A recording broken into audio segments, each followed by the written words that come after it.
Hello, welcome to सुकून of geography.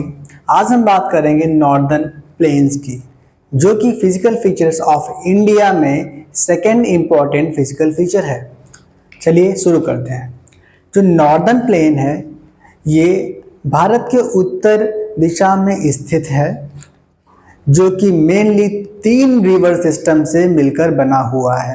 पहला है इंडस रिवर सिस्टम, दूसरा है हमारा गंगा या Gangetic river system, Gangetic planes बोलते हैं या फिर गंगा रिवर सिस्टम बोलते हैं। इसके बाद आता है हमारा ब्रह्मपुत्र रिवर सिस्टम, या ब्रह्मपुत्र रिवर से जो बना है हमारा, जो मेनली असम के रीजन में पड़ता है, असम स्टेट में पड़ता है। चलिए मैप में देखते हैं इसको। इंडस रिवर निकलती है यहाँ पे मानसरोवर लेक से।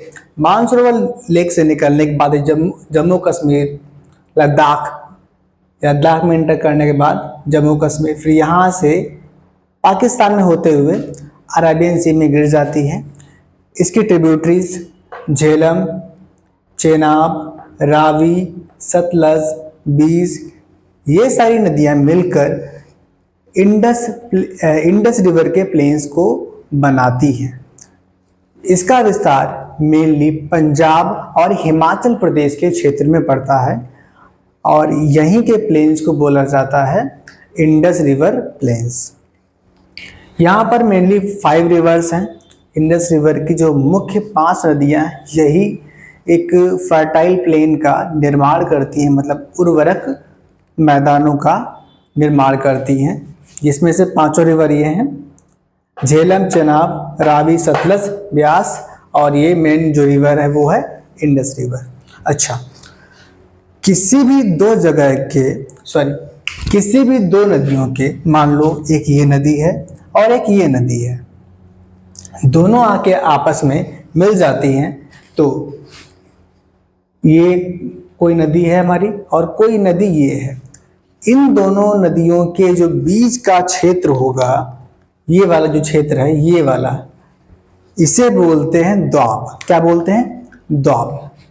द्वाब, ऐसे ही यहाँ पर 5 द्वाब पाए जाते हैं, इसीलिए इसका नाम पड़ गया पंजाब, और इसका काफी सारा हिस्सा आज के समय में पाकिस्तान में पड़ता है।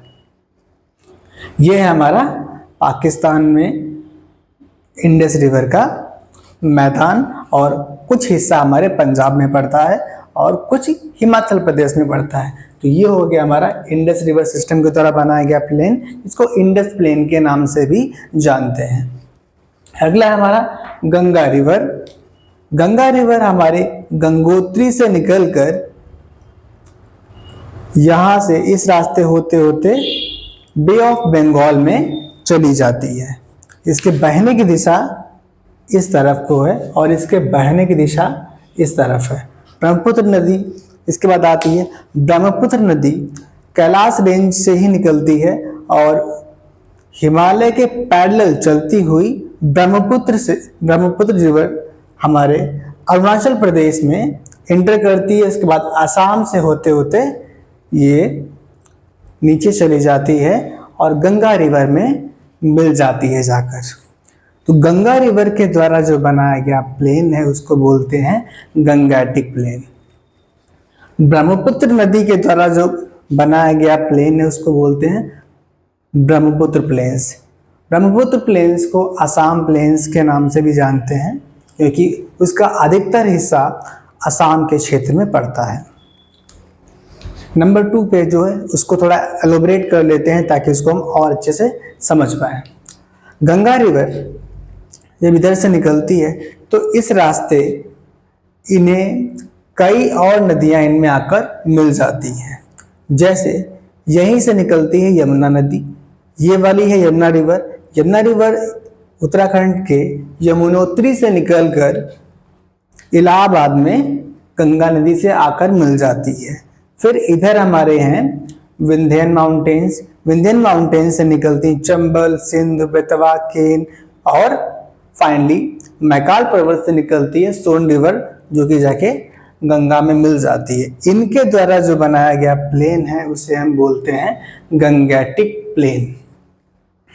फिर है ब्रह्मपुत्र रिवर। ब्रह्मपुत्र नदी में भी कई सारी नदियां आकर मिलती हैं, जैसे यहाँ सिक्किम के पास, सिक्किम के नीचे वाले हिस्से में दार्जिलिंग वाले एरिया से निकलती है हमारी तीस्ता रिवर।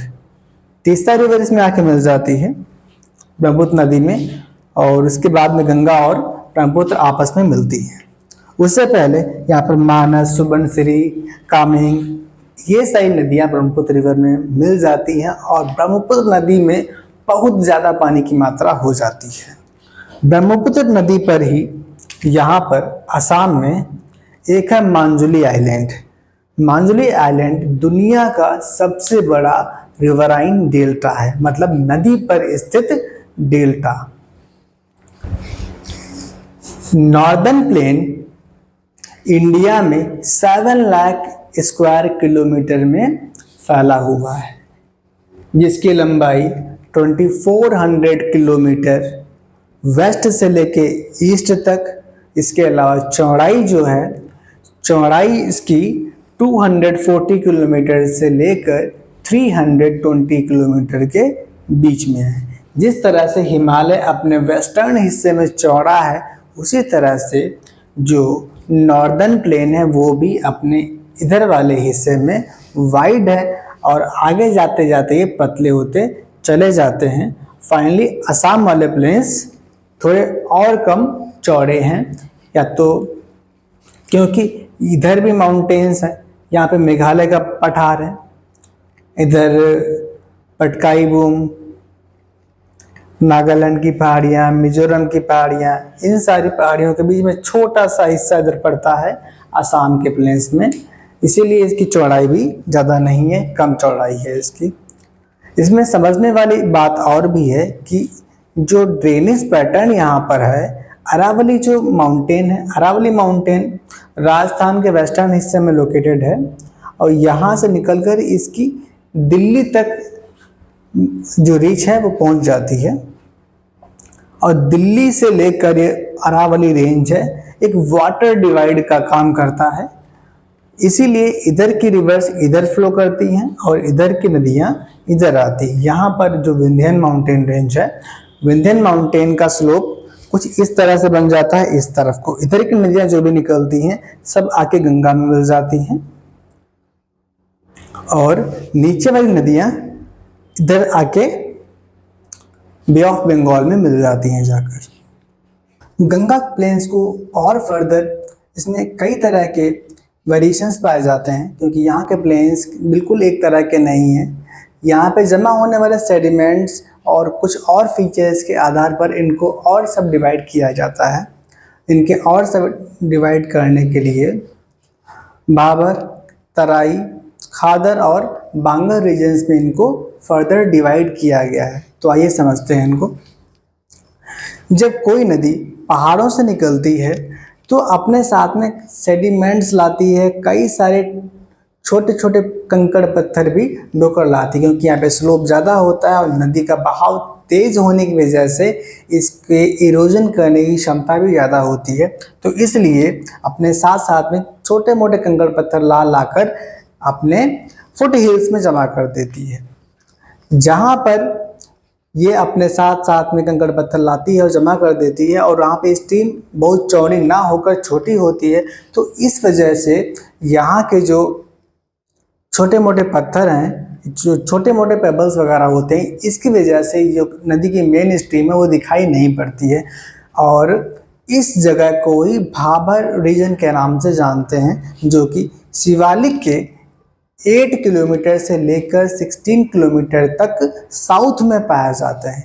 और भाबर रीजन के साउथ में जो रीजन पाया जाता है उसको बोलते हैं तराई रीजन। तराई रीजन वो रीजन होता है जहाँ पर नदी का पानी स्लोप कम होने की वजह से काफ़ी बड़े क्षेत्र में फैल जाता है, और वहाँ पर जल भराव की स्थिति बनी रहती है, और वहाँ की जो लैंड वगैरह होती है मार्शी लैंड या स्वम्पी लैंड बनी रहती है, और इस जगह पे बहुत सारी बीमारियाँ फैलने का खतरा बना रहता है, क्योंकि यहाँ पर बहुत सारे छोटे मोटे कीड़े मकोड़े जन्म लेने के लिए इनके लिए अनुकूल स्थिति वहाँ पर बनी होती है। इसके नीचे आता है खादर और बांगर। खादर और बांगर क्या है? जब नदी का स्लोप कम हो गया है, जब नदी और आगे जाती है, तो जहाँ पर नदी के द्वारा लाए गए सेडिमेंट्स हर साल जमा कर दिए जाते हैं। मतलब वो क्षेत्र जहाँ पर नदी के द्वारा लाए गए जो अवसाद हैं, स्लोप कम होने की वजह से उनको बहाकर साथ में नहीं ले जा पाती है, तो इनको कहीं ना कहीं जमा कर देती है। तो उस रीजन को बोलते हैं खादर रीजन। क्या बोलते हैं? खादर रीजन बोलते हैं। खादर रीजन जो होता है वो ज़्यादा फर्टाइल होता है, यहाँ पर अच्छे से खेती की जा सकती है और फसलों की पैदावार भी अच्छी होती है, क्योंकि यहाँ पर हर साल इस मिट्टी को नया कर दिया जाता है नदियों के द्वारा लाए गए सेडिमेंट्स के द्वारा। अब जो इससे बाहर की जो लैंड होती है जहाँ पर नदी का पानी हर साल पहुँच नहीं पाता, या ऐसे क्षेत्र जो ऊंचाई पर स्थित है, इस वजह से वहाँ पर नदी का पानी हर साल पहुँच नहीं पाता है, तो उन जगहों को बांगर रीजन के नाम से हम लोग जानते हैं। यहाँ पर जो डिपॉजिट्स होते हैं वो ओल्ड एलुवियम डिपॉजिट्स होते हैं, और ये मिट्टी उतनी उपजाऊ नहीं होती है जितनी कि खादर मिट्टी उपजाऊ होती है। अब इसके बाद चलते हैं पेनिनसुला प्लेट्यू पे। पेनिनसुला प्लेट्यू हमारा third most important physical feature है इंडिया का। पेनिनसुला प्लेट्यू जो है क्रिस्टलाइन, इग्नियस और मेटामॉर्फिक रॉक से मिलकर बना हुआ है। इसकी फॉर्मेशन गोंडवाना लैंड के टूट जाने की वजह से हुई थी। जब गोंडवाना लैंड से टूट गया था हिस्सा, उसके बाद में ये अपने नॉर्थ की तरफ बहता हुआ आया और यूरेशियन प्लेट से टकरा गया था। फिर इसके बीच में खूब सारे सेडिमेंट्स जमा हुए थे जिन्हें नॉर्दर्न प्लेन के नाम से जानते हैं, और उसके नीचे का जो हिस्सा था उसको हम पेनिनसुला प्लेट्यू के नाम से जानते हैं। पेनिनसुला होता क्या है? कोई वी शेप का आकार, जैसे हमारी जो दोनों फिंगर्स हैं ये वी शेप का आकार बना रही, और इसके इस साइड और नीचे साइड में पानी भर जाता है, या बहुत बड़ी वाटर बॉडीज प्रेजेंट होती हैं, तो ऐसे क्षेत्र को हम बोलते हैं पेनिनसुला। मतलब द एरिया और the triangular land mass that is covered by its three side by water, तो that is called peninsula।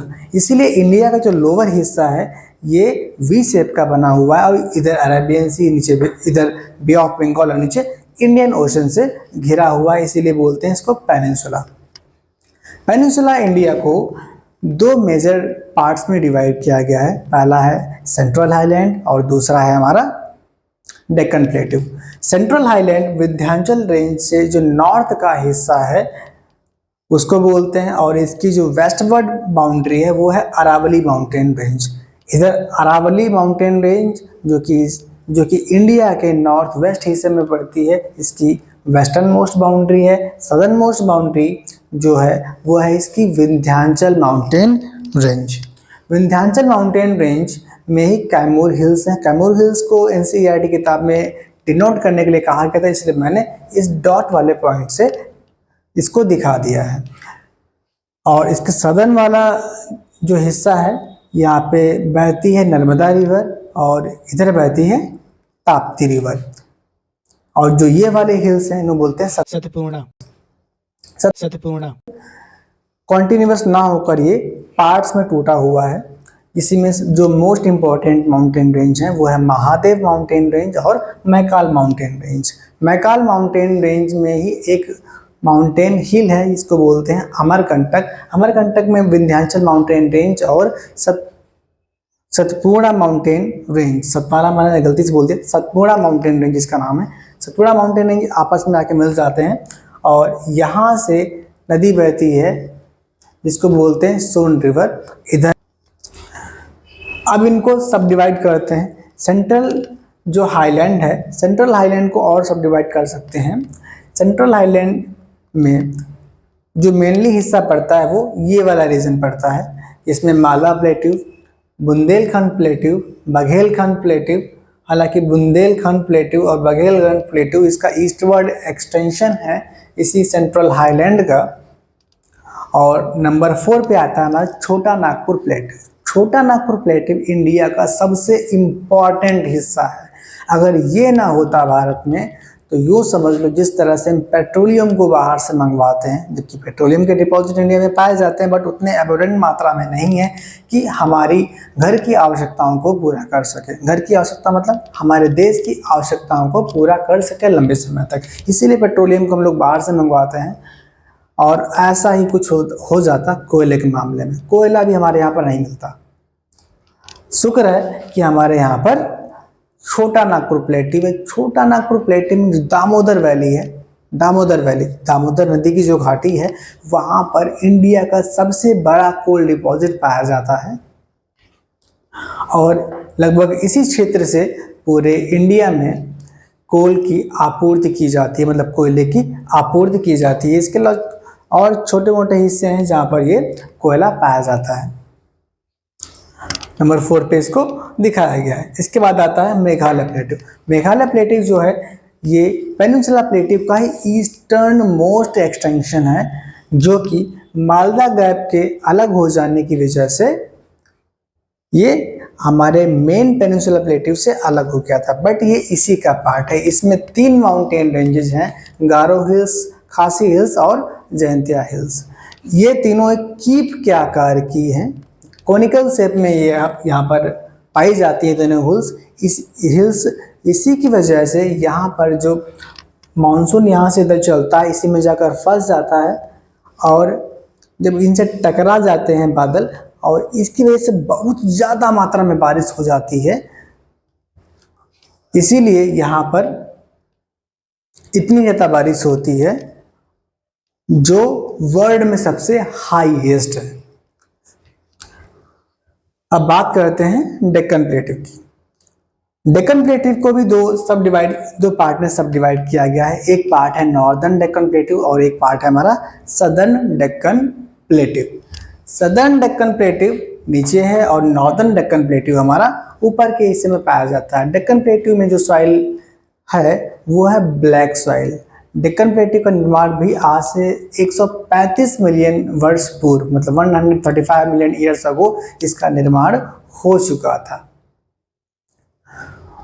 और इसका निर्माण होने के लिए नीचे से दरारी उद्भेदन हुआ था, मतलब यूँ कह सकते हैं जो नीचे से मैग्मा जो था, जो एस्थेनोस्फेयर में जो मैग्मा पाया जाता है, जो दरार बनने की वजह से ये ऊपर आ गया, बहुत बड़े क्षेत्र में फैल गया, जिसकी वजह से डेक्कन प्लेटिव का निर्माण हुआ था 135 ईयर्स अगो। और यहाँ की जो मिट्टी है ब्लैक सॉइल पाई जाती है। ब्लैक सॉइल जो मिट्टी होती है वो कपास की खेती है, कॉटन की खेती के लिए काफ़ी अच्छी मानी जाती है और इसको स्वतः जुताई वाली मिट्टी भी कहते हैं। मतलब ये ऐसी मिट्टी है जिसकी जुताई भी अपने आप हो जाती है, क्योंकि जब इसमें पानी की मात्रा कम हो जाती है, पानी नहीं रहता, तो ये मिट्टी सूखने लगती है और सूखने के बाद में इसमें दरारें पड़ने लगती हैं। और जब ये मिट्टी गीली होगी तो चिपचिपी हो जाती है और इसमें पानी भी आसानी से भर जाता है, क्योंकि ये मिट्टी उतनी पोरस नहीं होती कि पानी इससे रिस कर नीचे जाता है, लेकिन उतना ज़्यादा नहीं जा पाता जितना बाकी मिट्टियों में नीचे चला जाता है। अब बात कर लेते हैं इसके वेस्टर्न मोस्ट बाउंड्री और ईस्टर्न मोस्ट बाउंड्री। जो पेनिनसुला इंडिया है, इसकी जो वेस्टर्न मोस्ट बाउंड्री है वो बनाता है हमारा वेस्टर्न घाट। ईस्टर्न मोस्ट बाउंड्री बनाई जाती है हमारी ईस्टर्न घाट रेंज से, और ये दोनों रेंज आपस में मिलती हैं नीलगिरी माउंटेन हिल्स में। नीलगिरी माउंटेन हिल्स एक जंक्शन की तरह से काम करता है, जो जहाँ पर इधर से ईस्टर्न घाट और इधर से वेस्टर्न घाट आपस में मिलती है। और यहाँ की सबसे ऊंची जो माउंटेन पीक है वो है 2695 मीटर्स ऊंची। उसका नाम बता सकते हैं आप लोग? अगर नाम पता है आप लोगों को तो इसको कमेंट सेक्शन में बता सकते हैं। फिलहाल इसका जवाब है अनाईमोडी। और जो सेकंड मोस्ट हाईएस्ट पीक है वो है दोदा बेटा, जो नीलगिरी हिल्स की सेकंड मोस्ट हाईएस्ट पीक है। अब कुछ बात करते हैं टर्मिनोलॉजीज की या कुछ टाइटल्स की। Ruhr of India. Ruhr of India छोटा नागपुर प्लेटिव को कहा जाता है। रूर एक जगह है जो कि जर्मनी में पाई जाती है, जो अपने कोल डिपॉजिट्स के लिए वर्ल्ड फेमस है। और इसीलिए जहाँ पर बहुत ज़्यादा मात्रा में कोल डिपॉजिट साथ में मिनरल्स डिपॉजिट पाए जाते हैं, उस जगह को वहाँ का रूर बोला जाता है। इसीलिए इंडिया का जो रोर ऑफ इंडिया है वो है छोटा नागपुर प्लेटू, क्योंकि इंडिया का most of the coal deposit इसी में पाया जाता है। और छोटा नागपुर प्लेटू के बीच से बहती है दामोदर रिवर। दामोदर रिवर में ये कोल डिपॉजिट ज़्यादा पाए जाते हैं। दामोदर रिवर को ही सौरो ऑफ बंगाल एक समय पर बोलते थे, जिसका रीज़न ये था क्योंकि ये नदी यहाँ पर भयंकर बाढ़ लाती थी, जिसकी वजह से बहुत ही ज़्यादा जन हानि और आर्थिक हानि भी हुआ करती थी। इसलिए इसको बोलते थे सौरो ऑफ बंगाल, जो बाद में दामोदर वाली प्रोजेक्ट के आ जाने की वजह से ये चीज़ें वहाँ पर कम हो गई। दामोदर रिवर आगे जाकर हुगली रिवर में जाके मिल जाती। हुगली रिवर गंगा की एक डिस्ट्रीब्यूटरी रिवर है। इसके बाद में बैडलैंड टोपोग्राफी।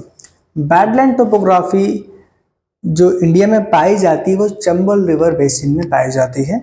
चंबल रिवर हमारी यमुना रिवर की एक ट्रिब्यूटरी है। ट्रिब्यूटरी मतलब सहायक नदी होती है। जब ये नदी वहाँ से निकलती, क्योंकि वहाँ जब ये नदी मतलब चंबल रिवर राजस्थान के क्षेत्र से निकलती है तो वहाँ की मिट्टी इतनी हार्ड नहीं है और आसानी से इसको काटते हुए ले चली जाती है, जिसकी वजह से रास्ते में बहुत ज़्यादा गड्ढे बना देती है। और इसी तरह की टोपोग्राफी को बोलते हैं बैडलैंड टोपोग्राफी। फिर आता है कॉटन एग्रीकल्चर। जैसा कि मैंने आपको बताया कि जो ब्लैक सॉइल है, ब्लैक सॉइल कॉटन की खेती के लिए काफ़ी अच्छी मानी जाती है। इसीलिए यहाँ पर कॉटन की खेती ज़्यादा की भी जाती है और इसके लिए यहाँ पर जो क्लाइमेट है सबसे बड़ा रोल प्ले करता है। क्लाइमेट भी यहाँ का कॉटन के लिए फेवरेबल है। अब इस क्षेत्र में इतनी कॉटन की खेती की जाती है और यहाँ से कॉटन को ट्रांसपोर्ट कर लेते हैं।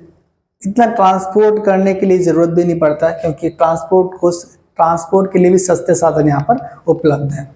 इसीलिए Manchester of north India Kanpur जो की है, लेकिन मैनचेस्टर ऑफ जो इंडिया है वो बोलते हैं अहमदाबाद को। अहमदाबाद गुजरात में है, जहाँ पर क्योंकि गुजरात में भी कॉटन की खेती अच्छी की जाती है, क्योंकि वहाँ पर भी ब्लैक सॉइल पाई जाती है और इस वाले रीजन में ब्लैक सॉइल पाई जाती है, जो कि मुंबई, कोयम्बटूर इन सब जगहों पे ट्रांसपोर्ट की जाती है और सबसे ज़्यादा मात्रा में यहाँ पर कॉटन के कपड़े बनाए जाते हैं। इसलिए मुंबई को कॉटनोपोलिस ऑफ इंडिया भी कहा जाता है और मैनचेस्टर ऑफ इंडिया के नाम से जानते हैं हम लोग अहमदाबाद को। मैनचेस्टर ऑफ साउथ इंडिया के नाम से जानते हैं हम लोग कोयम्बटूर को। कोयम्बटूर तमिलनाडु में है, तमिलनाडु का एक जिला है। आई होप आपको ये वीडियो समझ में आया होगा। आगे वीडियो में हम बात करेंगे वेस्टर्न डेजर्ट की और आइलैंड ग्रुप ऑफ इंडिया की। देन इसके बाद चैप्टर ख़त्म हो जाएगा, फिर हम लोग चलेंगे नेक्स्ट चैप्टर पे। Thank you.